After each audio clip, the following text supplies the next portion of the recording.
Patch 1.10 graciously gifted us with a boost to all critical damage. This makes it the perfect time for a Poise Pulverizing Partisan build. The Partisan is a wonderful weapon with long reach and an undeniable good luck. The only catch is getting your hands on one in the first place. This weapon is only found as a drop from knight enemies across the entire world at a low drop rate of about 4%. It may take a while for you to get your hands on one, but trust me, it's worth it. The second half of this build is the Glintblade Phalanx Ash of War, which can be obtained from your good friend Roger, right after he moves into Round Table Hold. I was able to poise break like crazy with this on my weapon. We can create some space between us and the enemy, and cast up our Glint Blades out of harm's way. Or if you're feeling lucky, you can cast the Ash of War right next to an enemy during an open attack window and use the R2 follow-up.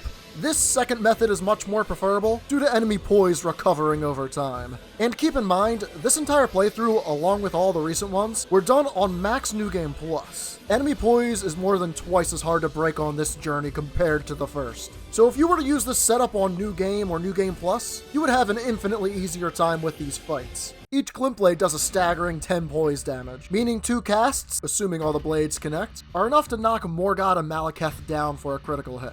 This would grant a nice break in the action, putting the tempo of these insanely fast fights under your control and not theirs. For the stats, I ran with the usual 54 strength. Heavy infusion, along with boosting our strength scaling, goes well with grease, much like freshman year. Because of the higher than usual enemy downtime in this build, we can easily slide in a few more freeze grease enhanced hits. Only a fair word of warning with this build. It can be a little risky around Ratigan. He can parry quite a few things.